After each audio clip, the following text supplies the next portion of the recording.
All right, everybody. Episode number 7 of the Real Tea Radio Show. I'm your host, Rich, your local real estate broker here in the Denver Metro. Today, I have another good friend of mine, Anthony. He runs a online reputation management company.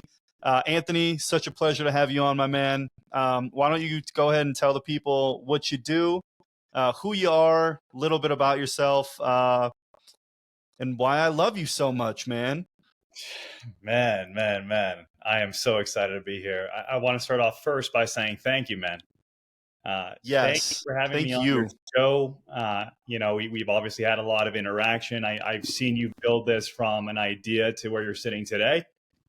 And anybody watching this, we're proud of you, bro. Let's freaking go, man. Let's go. Woo! Yeah, I think you're going to build something special here, and I'm happy to be a small part of that. But yeah, man. About myself. Born and raised in Miami. I'm 35 years old. I would consider myself a serial entrepreneur. I'm a husband, now a father of a 5-ish month old. And man, it's been an amazing journey. I graduated college 2011, economics major. No idea what I wanted to do with my life. Like most people, graduating college. And over the last, I would say, decade, maybe 11 years or so, I've dedicated my life really to entrepreneurship, building my own company, building a team, and it's been a hell of a journey. And I wouldn't have it any other way. So that's a bit about me. You cut out there a little bit. You still with us? Oh shit! Can you hear me? Yeah. Yep. Yes, sir. Cool. So we ended up on you graduating college in 2011. Dedicated yourself to entrepreneurship. You have a very diverse background. So you got into the online reputation business, right? Which is, I'd say, within the last 2 decades, it really has become prominent in the space. People didn't have Google business pages 15 years ago. Maybe they did, but it was, right at the beginning. I think there's a huge need for that. How did you get into that? Yeah, great question. It's a really interesting story. So, I feel like with any entrepreneurship story, typically your first idea isn't what you end up doing. Something random happens. And you're like, oh my gosh, wait a minute. There's a huge opportunity there. And that's what happened to me. So shortly after graduating college, one of my first jobs was working at a consulting firm. And at the consulting firm, this was around the time that the concept of search engine optimization, being able to rank specific search results for specific keywords to make money, was the hottest thing. Like, oh my gosh, you can make money online. Well, how the heck do you do that? There's a huge search engine optimization component to being able to rank specific links highly in search results. And this also ties into the concept of just digital marketing as a whole. If you have a business, how do you sell your product or service online? So when I was at the consulting firm, my boss at the time, Teresa, she really invested in me and really having me learn from the best of the best in terms of Google's algorithm, how it operates, how to generate leads online. And I became extremely obsessed with it. There's no other way to put it, where, what I realized is that if you can control what comes up in a search result, you're only limited by an idea to be successful. And the power of that is enormous. And I would say that that concept still applies today, which is why online reputation management is growing in importance. So, I ended up becoming the director of digital marketing at the consulting firm. And amongst my friend group, I became the Google guru. I was the guy that understood Google. Wow, what a position to be in. And I almost feel like it was a nerdy position. Like, oh, I understand Google's algorithm. Yeah, that's awesome. Give me a call. We'll have a talk. I'll tell you what to do. So anyways, of course, I helped a lot of, aspiring entrepreneurs, just help build their businesses online. And around that time, I would say 2012-ish, I had at least 2 to 3 friends of mine, friends or acquaintances, reach out and say, hey, Anthony, I have a problem. I know you understand how Google operates. I'm trying to get a job. And when you Google my name, there is an embarrassing image of me, say, doing a keg stand at a college party. And when I'm applying for jobs, they're comparing me to another candidate that doesn't have that.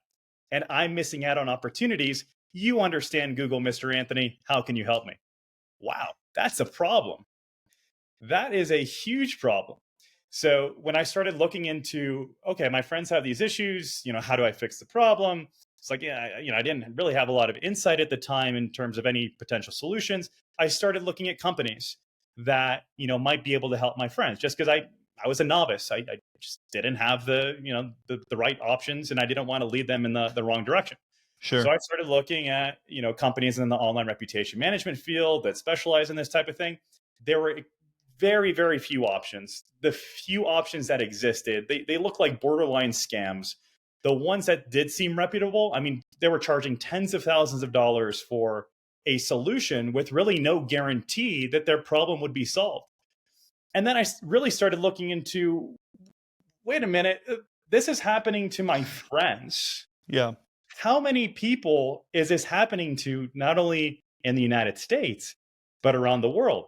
But wait a minute, it's not only people dealing with these problems, it's businesses as well. Hmm. Light bulb, that was the moment where I said, I'm going to start my own business. And I might go broke, but I'm going to give it a shot. 10 years later, we're one of the largest reputation management firms in the world. I Uh, love it, man. Do you so, guys have international clients? oh man, yeah, a ton. That's so awesome, dude. So you've been doing this 10 years, you said? About a Yeah, decade? we just crossed the decade mark in August. But yeah, man, every day is a journey. I was talking to a guy that was one of the ambassadors in Kenya, and he wanted me to help all his political friends. We have a lot of clients in Australia and Europe. Man, you gotta land like Donald Trump, dude. Or Ron DeSantis. or I'm, RFK, you know? I feel like we're heading in that direction. That'd be Uh, sweet, dude. Yeah, just today, I mean, massive company, like multinational corporations are reaching out to us, and I think it's either referral based because at this point we work with thousands of clients, and we do a great job. We have a phenomenal reputation in the industry, and I think just over time, the more great work that you do for clients, your name kind of gets out there, especially in these circles of either high net worth individuals or specific brands, PR people. And when we're seeing a lot of that, we still don't do a lot of, and I hate to say it, but we don't do a great job at, our own SEO and lead gen. We got to a point several years ago where we built our site, we started generating leads, and it's just compounded from there. Hmm. And it's been a scalability really experiment in a sense where right now we have a really good flow of leads coming in to the point where it's like, hey, like we don't want to overwhelm ourselves. So how do we strategically build out the back end, which is what we've been really working hard to do over the last several years. Our back end process is phenomenal. Like if you work with us, you're going to have a great experience. We have a great team. We're going to execute flawlessly. But there's always challenges to overcome. That's great. We have the back end. But what about, hey, how do we scale the marketing side? How do we create new content at scale? Is it YouTube? Are we putting out more ads? Is it biz dev, just building relationships with other agencies that can resell our services? There's so many pieces involved. And keep in mind, like, we've talked about, and you've said, I've been doing this for 10 years. The grind never stops. And that's what I think a lot of people don't understand. Once you start, it's either you fail, you grind every single day, overcoming challenges every single day, or you sell your company and move on to the next thing. Where I'm at in that process, who knows? But those, it seems like those are the three options that people Well, it give. seems like you're in the grinding stage, man, and you love it, and I know you fairly well on a personal level, and that's just who you are. Let's unpack on the challenges a little bit. So the two things that I pulled out of there are, you guys are getting an abundance of leads, so your challenges are to scale and handle the inbound, right? That's one of them. Yeah, right now, the missing piece in our business is scaling out the lead gen and sales team. Okay. Keep in mind, we're in an industry, online reputation management. There is zero question as to who our client is. We Mm-hmm. know exactly who our client is and how to find them. It's never been about that. It's just, do we have the resources to be able to handle all that volume that we know is there? And like I said, we've done a great job of building the back end. So 2024, our focus is we can scale on the back end. It's plug and play. Our training is fantastic. Our team members are phenomenal. We just had a company retreat. I think we have a great company culture. Great benefits. We pay well. We had 100% retention rate this year. So everyone's really happy working here, and I think everyone sees where we're headed. And in 2024, it's all about, all right, we know exactly where we can take this. We have probably tapped 5% of our potential. Let's make this happen. And the only way that we can really, 2x, 3x, 5x, 10x, etc., it's all on the sales side. And as part of the sales, obviously, lead gen has to be a big driver of that. We want the waterfall of leads where we can't turn off the faucet and there is no turning back. And Yeah. that's where we're heading. And I'm extremely confident we're going to get there. You could, and this is just a personal reflection that I'm sure a lot of entrepreneurs feel at some point, because it's so easy to compare, like, hey, my company's doing X, but I know this competitor is doing so much better. Why am I not that far along? And comparisons are one of the worst things that you could possibly do, especially as an entrepreneur. Because if I really think about where I'm at today, from being in my parents' basement with no money and a $5,000 loan from my mom to start, it's like, damn, yeah, we've come a long way. And, you really got to take the time to reflect on that and not get so caught up in, oh, I could be here. And I think that's just a general rule of life, Mm-hmm. whether it be in business or anything else. Comparison is the thief of all joy. Right. And you're hitting it right on the head. And, I deal with this a lot. I mean, I have a lot of realtors in my space that they're whipping around Lamborghinis and flashing their, Rolexes and all of that. Not that I necessarily want that. So I'm not, striving for that. But it is tough to compare where you're at versus other people. And dude, there's always going to be somebody that's, above you. Like I'm sure even Jeff Bezos and Elon Musk have people that are Right. more wealthy, more powerful than them. So there's always going to be that individual. And that's the biggest thief of your personal joy, man, just on a human level. And I think what I found to be the number one combatant to that is literally just waking up every morning, going to bed every night, just grateful as fuck. Yeah. 100%. Because, dude, you and I both live amazing fucking lives. True, man. Like we really do. We live in a beautiful state. We have beautiful wives. Like you have a beautiful baby boy. We still have our families. Like, Yeah. Yeah. we're eating good. We're drinking good. We have good company. I mean, can it always be better? Sure, but like, you have to be grateful for what you have, man. And when things do get better, it's just, man, it just compounds and all of that. So that's awesome, man.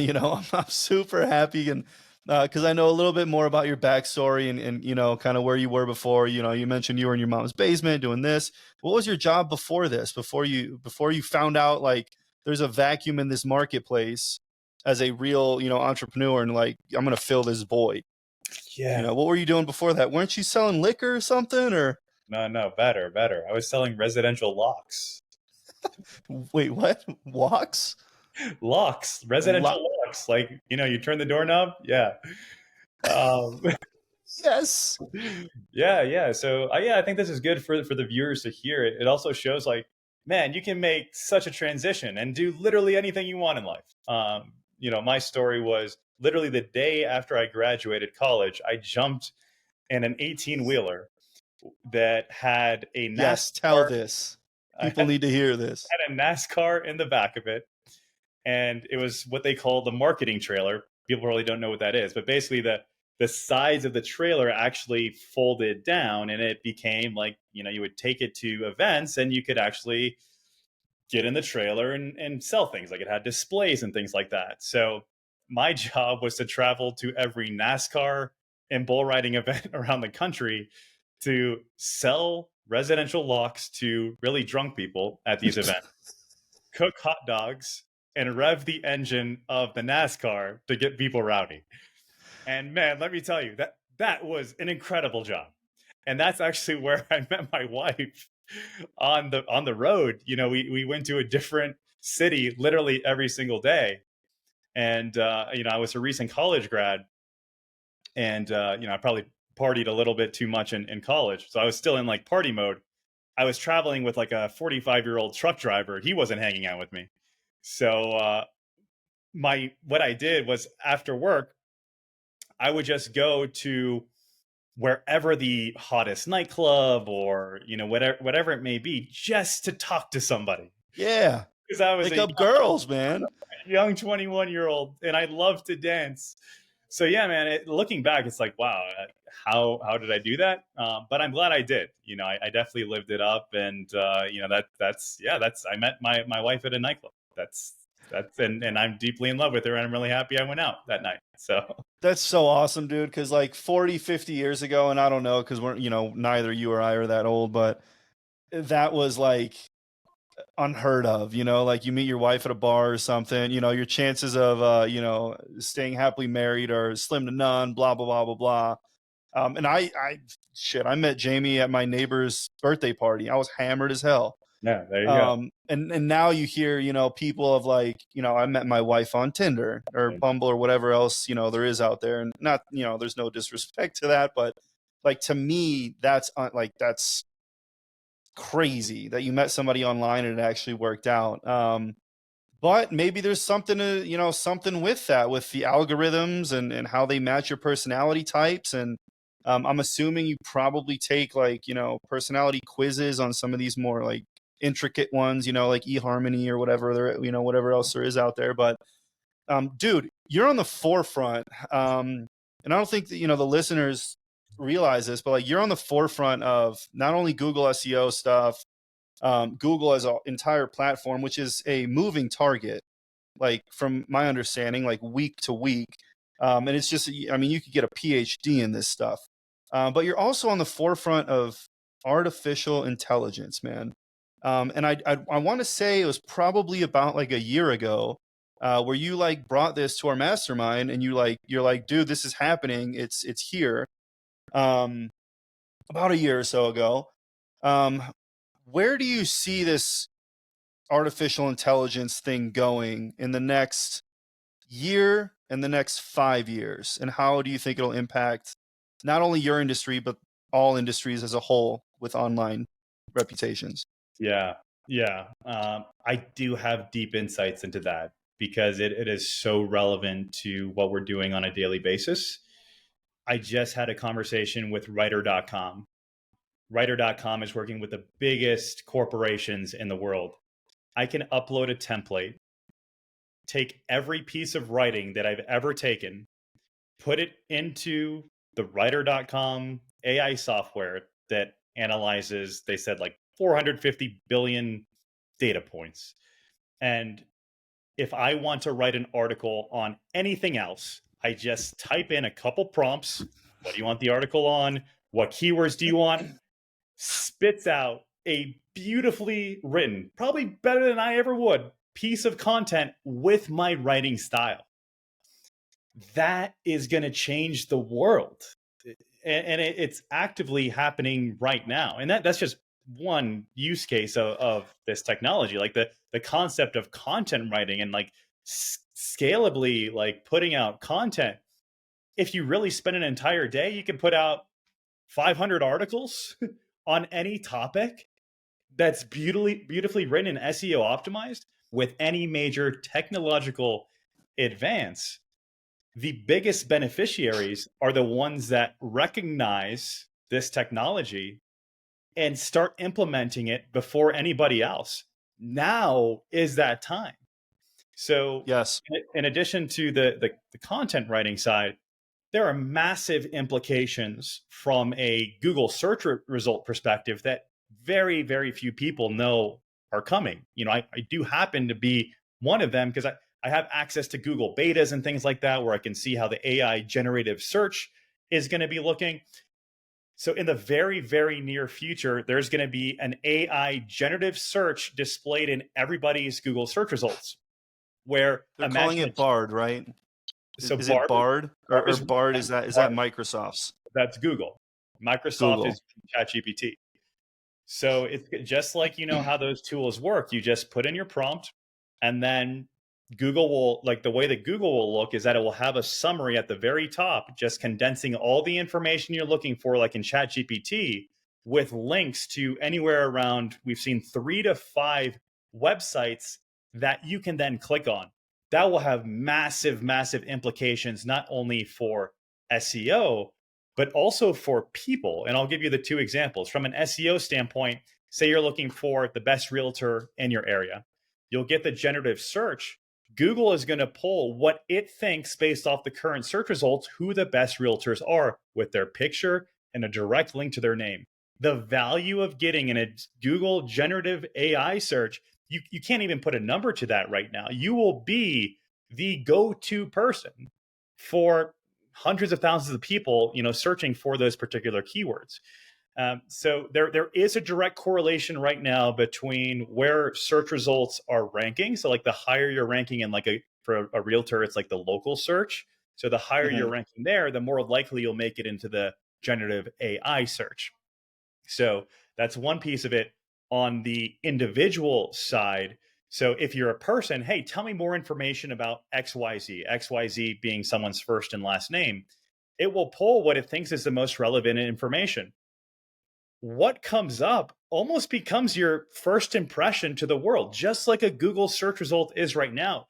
It almost becomes more important to take control of your personal online reputation because of what's coming with AI. What happens if you have great information showing in that AI related search that is just condensed information? That's going to probably give you more opportunities over your lifetime. Now, what happens if negative information or something erroneous or embarrassing shows up there? Huge problem. And these are things that people aren't thinking about. I think one of the most important things that anybody can do today is start the process of understanding how to build your personal reputation online. It is not complicated. You can do it for free. All you have to do is do a little bit of reading, take some action, build a website, create profiles on a couple sites, and publish content. Because if you don't take control of your online reputation, someone else will, whether it be on purpose or you just have what a lot of people watching or listening to this will realize, especially if their name is unique. If you go on Google right now and type in your name, I'm 100% certain if your name is unique, you will see things that shock you. You will, and what I mean by that is you will see what we call data aggregator sites. These are sites that take what should be private information and make it public. Sites like People Finder, Spokeo, White Pages. There's hundreds of these. You have your name, address, phone number, family members' names, sometimes Yeah. even income, your political affiliation.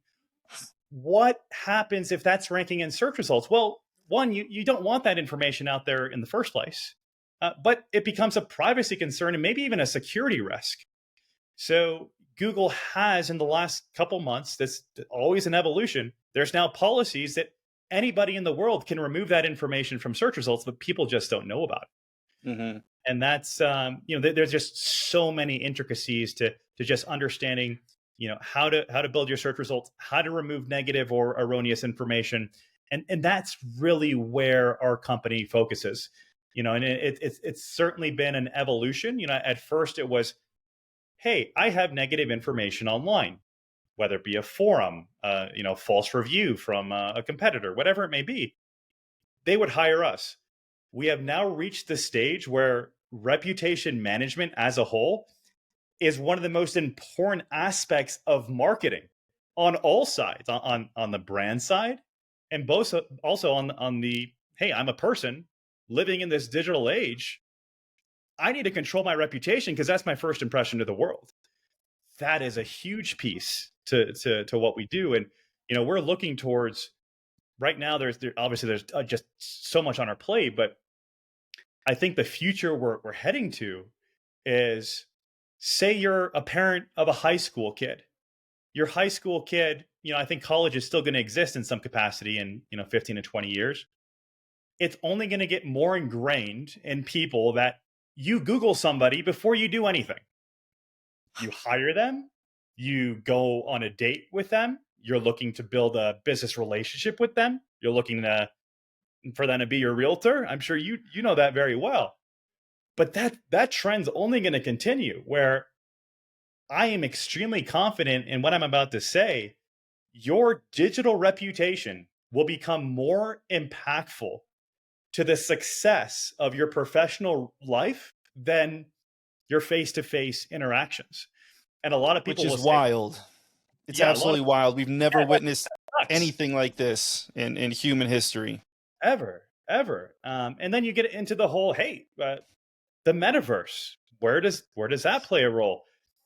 There was a recent podcast between Lex Friedman, very well-known podcaster, and Mm-hmm. Elon Musk, in a beautiful virtual world where for the first time it was like they were having a face-to-face interaction. Yeah. Now, I think it's unfortunate what's happening, because I think there's a ton of value in, obviously, face-to-face relationship building. I think most people don't ever want that to go away, but you also can't ignore what's happening and where we're headed. We're heading to a completely digitized world on all fronts. The metaverse, making decisions online, buying everything online, which most of us Already do. probably already do. You Yeah. know, I love this, man. And you get so excited about this. And personally, I'm excited about it as well, because when you really think about it, I mean, having ChatGPT like write you a blog, we're just tiptoeing, baby. You know what I Tiptoeing. mean? Like this technology is so much more powerful than people realize. And again, like it's just we're just tiptoeing, dude. Only the toe is in the pool. I think there's huge use cases for this tech in the whole Web 3.0 world, that I'm not, as plugged into as you are. But I'm sure that's coming. It's right on the cusp. And as with any technology, man, like you said, like there's always that resistance with people and humans to adopt it and really run with it. But the people that do are able to take huge leaps over their competition, is strictly in a business world, right?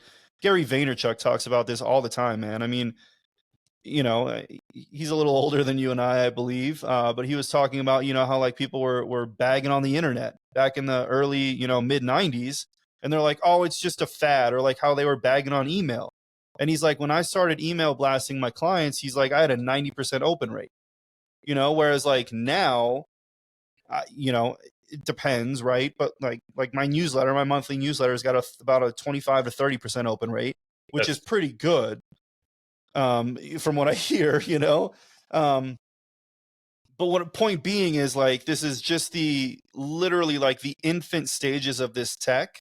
And I don't think people truly realize how far this is going to go. I mean, this is like literally the internet being reinvented all over 100%. again. And the whole face to face thing, man, like I get it. It is unfortunate to an extent, but also on the flip side of that coin, it's a beautiful thing because we can now leverage our time much better. And we 100%. can leverage that and have these face to faces like you and I are having right now, and spread that, across the world, man. Versus like if you and I were just sitting at dinner, at Shanahan's, something over a steak. Like We it's should do just me and you there, which again, like there's a time and a place for everything, but um I'm excited, dude. I really am, and I'm excited to know you, man, because you're really so plugged into this. And it's just fascinating hearing your insights and where the industry's going. And um I mean, dude, tell me about what was that software, that system where literally like it Oh, took Symposia. pictures of, Symposia. yes, dude, talk about that, because Yeah, I might be holy one of shit. the first, like, I don't know, 1,000 people that have done this, and I think it's going to be one of the most impactful, weird, but also profitable ways to scale who you are as a person. And let me explain what I'm talking about, because that probably sounds weird to people. I have a digital avatar where I have recorded all my facial features. I have smiled, I blink, I've frowned. And now that my digital avatar has been created, I can literally put any sort of text and prompt to that avatar where, say I wanted to create YouTubes on any topic, YouTube videos on any topic. I never have to create a video myself again. My avatar is the one that talks. And You just imagine if type the I text in. just type the text in. Imagine if I had just a team of VAs, virtual assistants, that all they did was help me write the scripts, which you can get on ChatGPT, for my videos. That is an enormous, enormous, enormous, enormous opportunity that very few people are taking advantage of. Not only that, we are very close. I would put it at 5 years before the concept of a salesperson also becomes AI driven, where AI salespeople sell for you. I have seen even over the last several They months, have them already. they have them already. At first, it was like, oh, that's clearly a robot. Like, no one's gonna do that. I heard one like this past week, and it's like, you know what? That actually sounds like a real person, like really quickly answering questions with great answers. What happens 5 years from now? The exponential growth is not stopping. So you also have to look towards that. I think there's going to be a lot of problems and bottlenecks that AI solves. I think that's a great thing. There's obviously a lot of downsides to that. I think a lot of people are going to have to shift careers, because I think it's going to take a lot of jobs. Certainly one of the bigger downsides to AI. But I think it's a net positive if we put regulation around AI. Because if you have any nefarious actor, call it, an adversary country or whatever it may be, as it just exponentially becomes more powerful, there will be people trying to completely manipulate that to do harm. What that harm is, we probably can't even think about what can be done at this point. Well, I'm it's right. it's unfathomable, right? Yeah, And that's with any new technological breakthrough. And I do want to unpack on that, because what we're talking about right now is just business solutions, right? Branding and reputations and all that kind of stuff, content. How about plugging in an AI, technology into, a trading platform for the financial sector? I mean, there's no fucking way, dude. There's already softwares that you're competing against when you're trading. I mean, AI is like, 100x or whatever it may be, more sophisticated than the softwares that we have now. Financial sector impact, national security impact. And I think the scary part about that is we don't know, and I don't think that any regulation will be put in place until something something terrible. catastrophic happens. 100%. And that's the unfortunate part of evolution, but it's just one of those steps that we have to go through, at least in my subjective opinion, because we just don't know. Yeah. Yeah. I think you're right. I think you're right. And I know we talked a little bit about this, but like, just another nefarious way that AI can be used. Like, you can take anyone's face and make it say whatever you want, and it looks completely real. Like, at this point, I would say most people, say if you're scrolling in Instagram, you've probably seen an AI generated video. And if it was structured good enough, you probably didn't even know it was AI. Holy crap. That's a massive problem.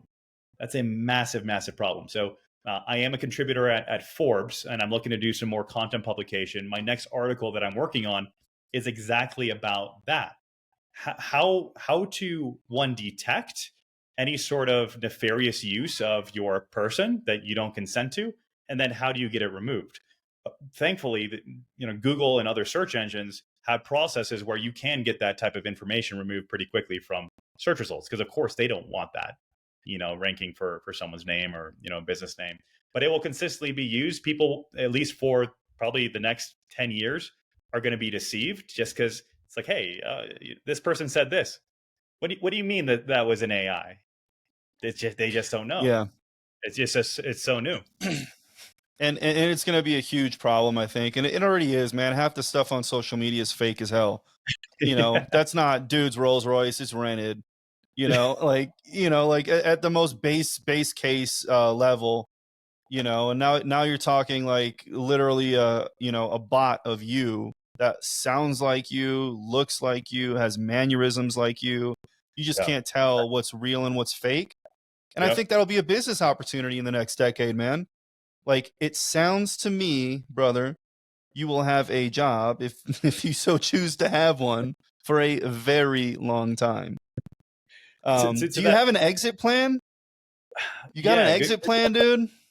good question. Good question. Just one point for any listeners. I think this is important, especially if maybe you're in a job transition, or you're looking for what is where are we headed and where could I provide value. I think that Mm-hmm. one of the biggest opportunities you can take right now is you can become an expert on AI, whether that be on the content creation side or really any AI chat GPT related, I think, role. And of course, is going to evolve over time, is a great place to be. And the way that I look at it is, when computers came out, like software engineers and coders, they became some of the highest paying jobs out there. The same exact thing is going to happen for AI, but probably at a much higher pay rate because there's just not a lot of Yeah. people Oh, it's 30 doing it years right ago, now. man. Yeah, Yeah. that's like the new frontier. And there are like master's programs. I've had some team members actually express interest in some of these. I think it's University of Texas or one of these large reputable schools. They had like a master's in AI for $10,000. So less than what you'd probably imagine a master's program would cost. If you jumped into that, got that degree, read up on as much as possible about AI, you'd have a six-figure career super easily, if that's Yeah. something that interests you. So just want to throw that out there. I mean, I think that's something that people should A know. 1000%, man. And that's a fantastic point. And one thing that I listened to, I think it was Gary Vaynerchuk. Dude, I love this guy. I listen to all of his stuff, and like I follow him religiously because he talks about this stuff religiously, and it's fascinating. But what he was saying, I mean, Chat GPT now can literally program and write code. So the lower tier, lower level programmers and software engineers, I think in the next couple of years, probably are either going to take massive pay cuts or be out of a job. That's not to say that they're going to get rid of all software engineers, because there's always going to be that, needed human element.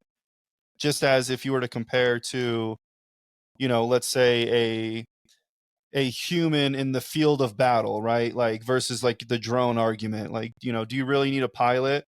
Well, to an extent, right? Versus all, a fully automated drone, armed forces. But point being is, and dude, I might be very biased on this too, because I have a college education, as do you, and I have learned 100-fold in 2 years of just being out in the real world running a business, and getting my face kicked in, not getting my face kicked in, having my triumphs and all of that. Then I learned in my 4 or 5 year college business administration degree.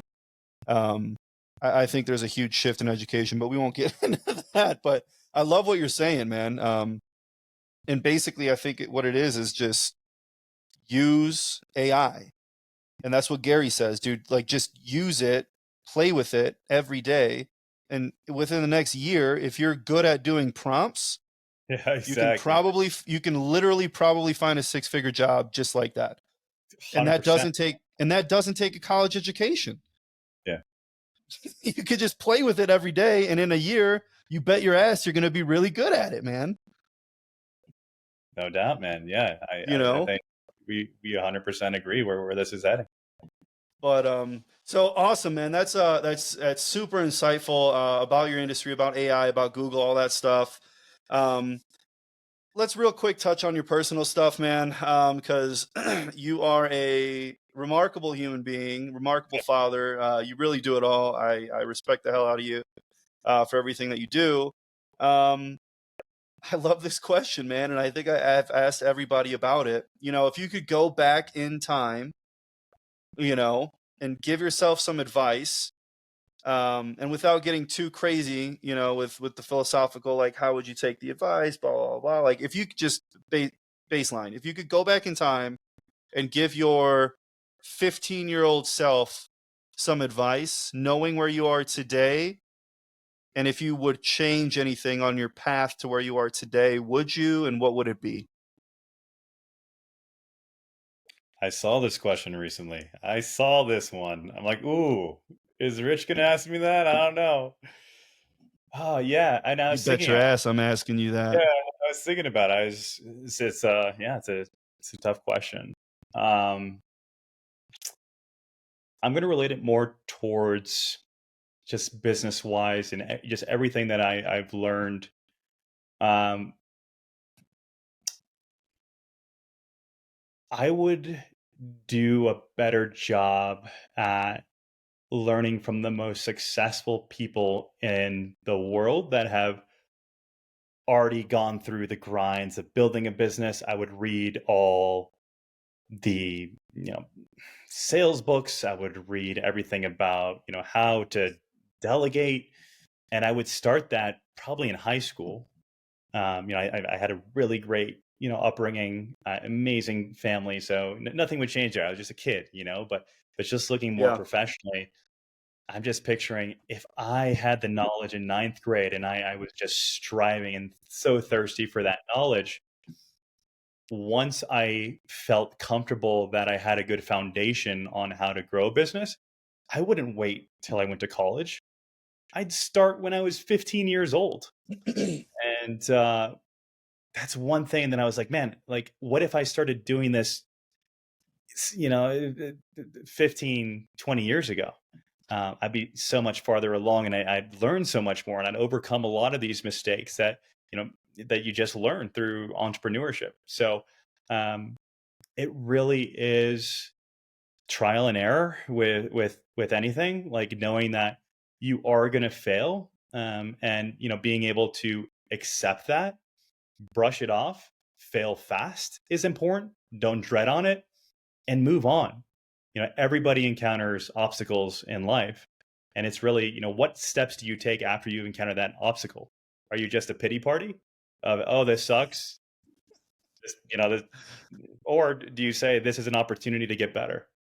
And yeah, man, I think that's a constant, just something constantly that I have in the back of my head where, every day it's like, man, like I should be delegating this work. And like if I'm closing out like a huge deal, like someone else should be doing this.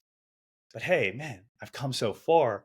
How can I get better? How can I delegate this out to someone on our team so I don't have to do this again? And it doesn't happen Mhm. overnight, but that's where we're headed. So hopefully that makes sense. I love that, dude. So the two main points that I took away from that is start sooner, Start soon. which if I could, I would too. I think I fucked around a lot in my early and mid 20s. And number two, you're gonna fail. Just move on and learn from it. Move on. Yeah, Those are the two things that I took away from what you're throwing down, man. And I wholeheartedly agree. yeah, man. And just to add to that, like no fear.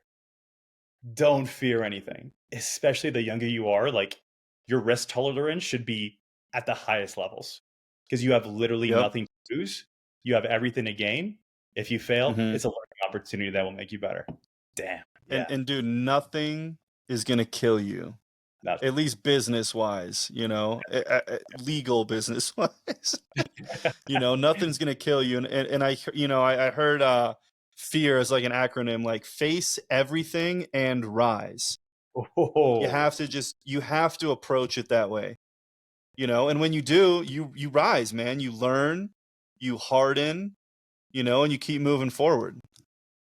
So I love that, man. I'm reading a good book. I just started it today. It's Patrick Bet-David, one of his books. Patrick Bet-David. It's called Your Next 5 Moves. Highly recommend it. I'm literally like, I don't know, 30 or 40 minutes in on Audible. But he talks about, he relates business directly with chess.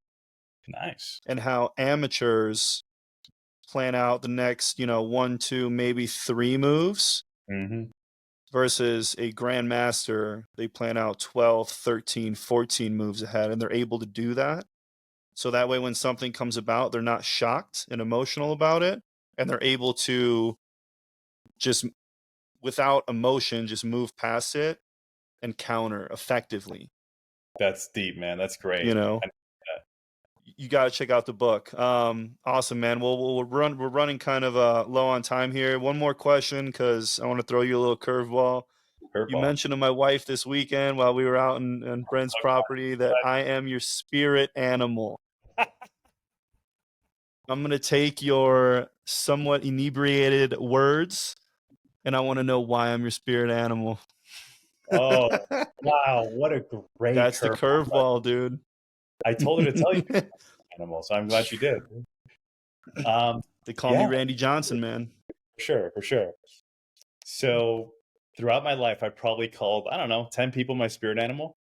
You're a very special person. And I call you my spirit. Thank you. I call you my spirit animal because there's a certain level of, and this might sound woo-woo, whatever, like energy fields, who knows? Hit me, dude. It's real, man. You got a great vibe.